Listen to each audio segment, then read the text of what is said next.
Bye.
पांडुरंगा करू प्रथम दुसरे चरण संतांची त्यांच्या कृपादाने कथेचा विस्तार बाबाजी सद्गुरु दास तुका नमो ज्ञानेश्वराला मुक्ताबाई नमो त्रिभुवन पावनी दत्तात्रेय जन देवाची किंवा धन्य धन्य मुक्ताबाई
श्री गुरूंचे ते नमस्कार आता माझा हृदय सद्गुरु जैन तारीला संसार गुरु म्हणून विशेष त्यागरू विवेकावरी मनोज बंबारो मारुती तुल्यवेगं जितेन्द्रियं बुद्धिमतां वरिष्ठं वातात्मजं वानरयूथमुख्यं श्रीरामदूतं शरणं प्रपद्ये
निधि के दाता दुखियों के तुम भाग्य विधाता सिया राम के काज सवारे अंतर गोटा टाकतोय त्या डोक्यात मेरा करू उद्धार पवन सुत विनती बारंबार बहुत बढ़िया नागेंद्रहाराय त्रिलोचनाय भस्मंगराय जय महेश्वराय नित्याय अच्युताय दिगंबराय तस्मै नकाराय नमः शिवाय तस्मै नकाराय नमः शिवाय नमः शिवाय के असो परम विख्यात तो जान ब्रह्मयाचास तू नारद नाम जाणती दिशू त्याचे चरणी नमनगा जैन धर्म तिंगविला चितणी तत्संभाजी चाल रावाडी गाव तरला जयाची कुडी त्या छत्रपतीची चरण कमळी साष्टांग नमन करीत तो छत्रपती शिवाजी महाराज की ताली वाजवा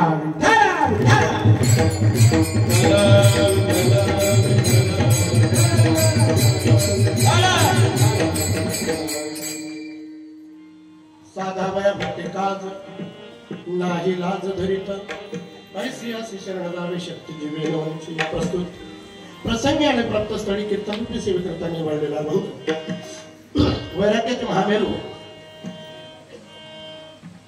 संप्रदायाचे कळस देवचे सुप्रसिद्ध साधू ज्यांचा आज अभंग निवडलाय कोण दुःख बरं कोणाचा अभंग सांगताय तुम्ही तुकाराम महाराज जवळजवळ आता 90% लोक ओळखायला लागले तुकाराम त्या मालिकेमध्ये नाही तर संतांना कोणी ओळखत नव्हतं पण खरं धन्य आहे मीडिया हे इंटरनेट याने खूप अशा प्रकारे टेलिव्हिजन यांनी खूप पुढे आणलं जगद्गुरु तुकोबाराय नामदेव महाराजांचे अवतार त्यांनी सुंदर असा 4 चरणाचा अभंग निर्माण केला आणि तो आज या कीर्तन रूपी सेवेकरता मी तुम्हा माय बापांच्या सेवेकरता निवडलेला आहे विठाला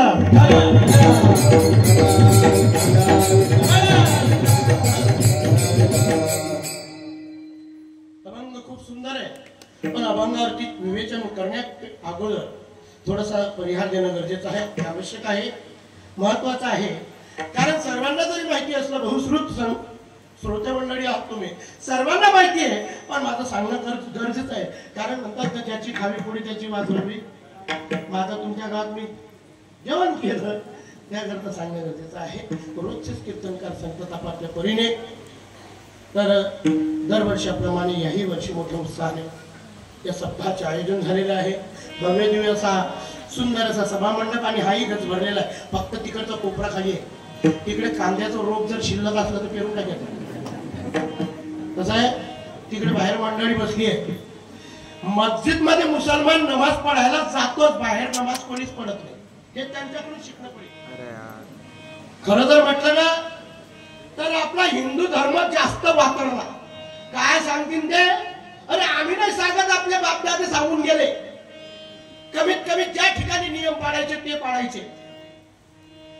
पण काही हरकत नाही, त्यांच्यात आणि आपल्यात काही तफावत आहे. म्हणून भजन करा विठ्ठल.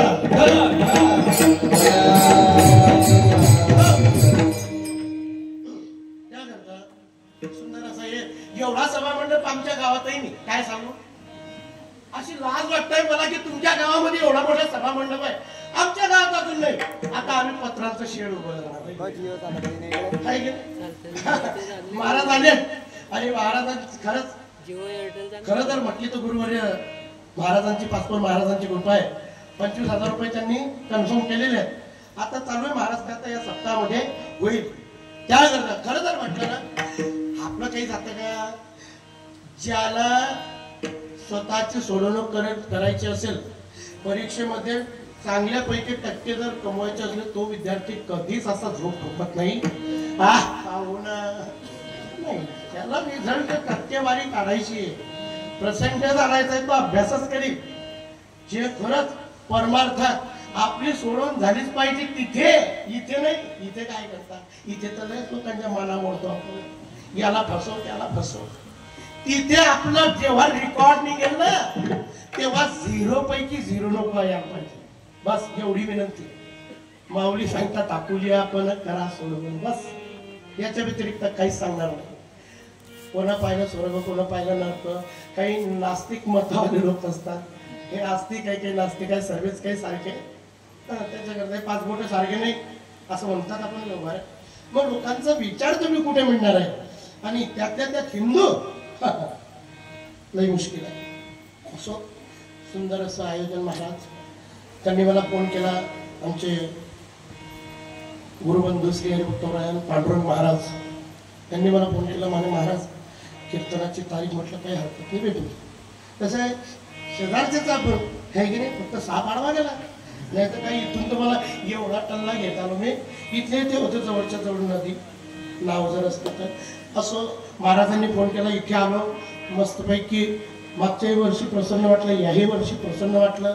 उलट या वर्षी जास्त दणदणीत खणखणीत वाटते. सर्वांचा इंटरेस्ट हा आलाच पाहिजे. आणि दरवर्षी आपल्याला सुंदर असं आयोजन केलं. कथावाचक जे आपल्याला भेटल्यात, व्यासपीठ नेतृत्व ज्यांनी आपल्या हातामध्ये सूत्रधार जे आहेत की या लोकांना खरंच मार्गदर्शन करावं, असे आमचे गुरुबंधू श्री हरिभक्तरायण पंकज महाराज भानुगुरीकर मुक्ताई संस्था यांच्या मुखारविंदातून, अमृतवाणीतून, गुणवाणीतून आपण कथा ऐकत आहात. खूप सुंदर. महाराजांचं सांगणंही सुंदर आहे, स्वभावही सुंदर आहे. काही मोठं पण नाही, काही नाही. मोठ्यापणात काय जाळायचं, मोठं पण जिकडे म्हटलं तिकडे चल, कुठे चहा, कुठे जेवण, भाकरी बा, असं साधा सरळ जेवण महाराजांचं चांगलं. असे वक्ते भेटणे खूप कमी आहे. आणि जर का तुम्हाला अजून याच्यापेक्षा स्टँडर्ड पाहिजे असतील तर मग कमीत कमी 10 लाख रुपये खर्च करावे लागतील, तर भारी भेटते. आणि जसा पैसा खर्च करा तसा माल भेटतो. दुकानात गेल्यावर सफरचंद 3 प्रकारचे असतात, असे बारके बारके 50 रुपये किलो.